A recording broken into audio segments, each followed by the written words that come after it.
पापी लोग सुखी क्यों रहते हैं?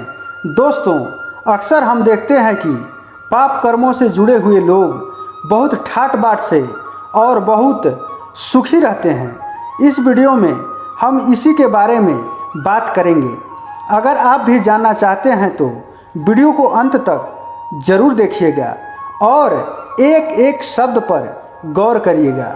कहानी भगवान वेद व्यास जी की है, जिन्होंने महाभारत ग्रंथ के साथ साथ 18 पुराणों की रचना किए हैं, जो भगवान विष्णु के अंशावतार हैं।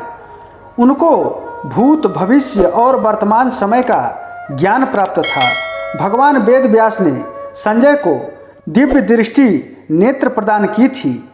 इसके साथ साथ उनको कीड़े मकोड़े, पशु पक्षी, धरती पर रहने वाले सभी जीवों के भाषा को समझते थे।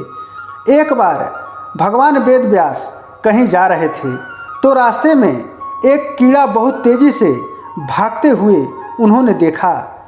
तो व्यास मुनि ने उस कीड़े की भाषा में उससे पूछा, क्यों भाई, तुम इतनी तेजी से क्यों भागे जा रहे हो? तुम पर क्या विपत्ति आन पड़ी है? तो कीड़ा कहने लगा, हे मुनि श्रेष्ठ, मैं इसलिए भाग रहा हूँ कि एक बहुत बड़ी बैलगाड़ी इधर ही आ रही है, कहीं वह मुझे कुचल ना दे, इसलिए मैं अपने प्राण बचाने का प्रयत्न कर रहा हूँ। अपने प्राण सभी को प्रिय होते हैं। व्यास मुनि कहने लगे, हे भाई, तुम तो त्रियक योनि में पड़े हो, तुम्हारे लिए तो मर जाना ही सौभाग्य है। मनुष्य आदि मृत्यु से डरे तो कुछ ठीक है, तुम्हें यह कीट शरीर छोड़ने का इतना भय क्यों है? कीड़ा कहने लगा, हे मुनिश्रेष्ठ, मुझे मृत्यु से भय नहीं है। मैं तो ये सोचकर भयभीत हूँ कि मुझसे भी छोटी और अधम कोटि की योनियाँ हैं। मैं कहीं मरकर उन योनियों में न चला जाऊँ। महर्षि ने कहा, हे कीट, तुम चिंता मत कर, मैं तुम्हें जब तक मनुष्य योनि में न पहुँचा दूंगा तब तक तुम्हारा जन्म जितने भी योनियों में होगा, मैं तुम्हें उन योनियों से छुटकारा दिलाता रहूँगा। व्यास मुनि के इतना साहस देने पर कीड़ा फिर से वही मार्ग पर लौट आया और बैलगाड़ी के पहिए से दबकर मर गया। मरने के बाद उसे कौवा की योनि में जन्म मिला। कौवा के बाद उसे सियार योनि में जन्म मिला। वह जहाँ जहाँ जिस योनि में पैदा हुआ, व्यास मुनि जाकर उसके पूर्व जन्म के बारे में स्मरण करा देते थे, जिससे वह उस योनि से यथाशीघ्र मुक्त हो जाता था। इस तरह वह जीव कभी पक्षी, कभी पशु, कभी वृक्ष और कभी जलचर के रूप में जन्मता रहा। व्यास मुनि हर जन्म में उसका उद्धार करते रहे।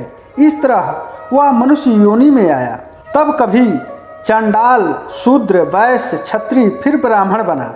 तब भगवान व्यास ने अपना मंत्र दीक्षा देकर अपना शिष्य बना लिया। वह बालक अभी 5 साल का ही था कि उसे चारों वेदों का ज्ञान प्राप्त हो गया। एक बार भगवान व्यास ने उस बालक से कहा कि हे पुत्र, तुम कार्तिकेय क्षेत्र में चले जाओ और वहाँ जाकर तुम नंदभद्र नाम के वहाँ के राजा से मिलो और उनको आश्वासन दो। नंदभद्र को यह शंका है कि पापी मनुष्य सुखी क्यों देखे जाते हैं, इसी क्लेश के कारण वह तप कर रहे हैं। तब नंदभद्र की शंका दूर करने के लिए वह सिद्ध सारस्वत बालक उनके पास पहुँचे और नंदभद्र को समझाने लगे कि पापी मनुष्य दुखी क्यों रहते हैं। यह तो बड़ा स्पष्ट है, ध्यान से सुनो, मैं तुम्हारे शंका के समाधान के लिए यहाँ आया हूँ।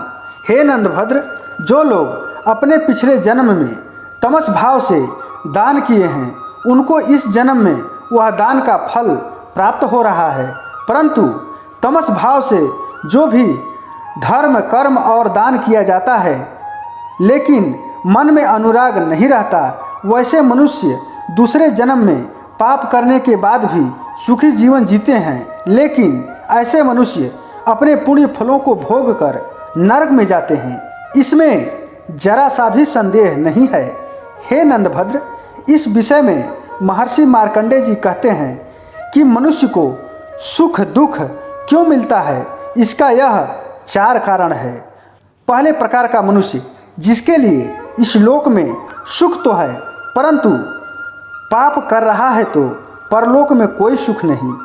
दूसरे प्रकार का मनुष्य ऐसा है जिसके लिए इस लोक में तो दुख है, परंतु वह नेक धर्म और कर्म कर रहा है तो उसे परलोक में सुख ही सुख है। तीसरे प्रकार का मनुष्य ऐसा है जो अनुराग भाव से दान धर्म और कर्म किया है, उसे लोक और परलोक दोनों में सुख है। चौथे प्रकार का मनुष्य ऐसा है जो धर्म कर्म कभी किसी भी जन्म में नहीं किया, उसको न इस लोक में सुख है न ही परलोक में सुख मिलता है। ऋषि मार्कंडेय कहते हैं, जिसका पिछले जन्म में किया गया पुण्य अभी शेष है वह इस लोक में परम सुख भोगता है, परंतु वह व्यक्ति इस जन्म में पुनः पुण्य अपार्जन नहीं करता, माने पाप करता रहता है, तो वह मंद बुद्धि मनुष्य एवं भाग्यहीन व्यक्ति को प्राप्त हुआ वह सुख केवल इसी लोक तक सीमित रह जाता है। ऋषि कहते हैं, जिसका पूर्व जन्म में उपार्जित पुण्य नहीं है, लेकिन वह इस लोक में कैसे भी जीवन जीकर पुण्य अपार्जन कर रहा है, उस बुद्धिमान मानव को परलोक में विशाल सुख प्राप्त होता है। महर्षि कहते हैं, जिस मनुष्य का पिछला जन्म भी पुण्य से भरा हो और इस जन्म में भी पुण्य ही कर रहा हो, ऐसा बुद्धिमान मनुष्य तो कोई ही होता है जिसे लोक और परलोक दोनों लोकों में सुख की प्राप्ति होती है। हे नंदभद्र, अपने पिछले कर्मों के अनुसार ही प्राणी सुख और दुख का भागी होता है। उसी कर्म के अनुसार प्राणी को 84 लाख योनियों में भटकना पड़ता है। इस प्रकार नंदभद्र के शंका का समाधान करके वह बालक अपने पिछले जीवन का सारा वृतांत बताया और उसके पश्चात वह बालक 7 दिन तक वहीं पर निराहार व्रत लेकर सूर्य मंत्र का जाप किया और वहीं पर बाहुदक तीर्थ में अपने शरीर का त्याग कर दिया। नंदभद्र ने उसके पार्थिव शरीर को विधि पूर्वक दाह संस्कार किया। वही बालक दूसरे जन्म में मैत्रेय नामक श्रेष्ठ मुनि हुए, जिनके माता का नाम मित्रा और पिता का नाम ऋषि तुषारु था।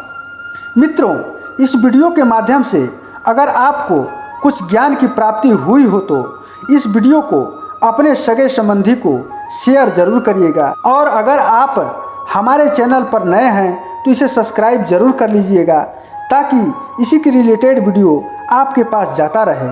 और कमेंट में सिर्फ यह लिख दीजिए कि हर हर महादेव।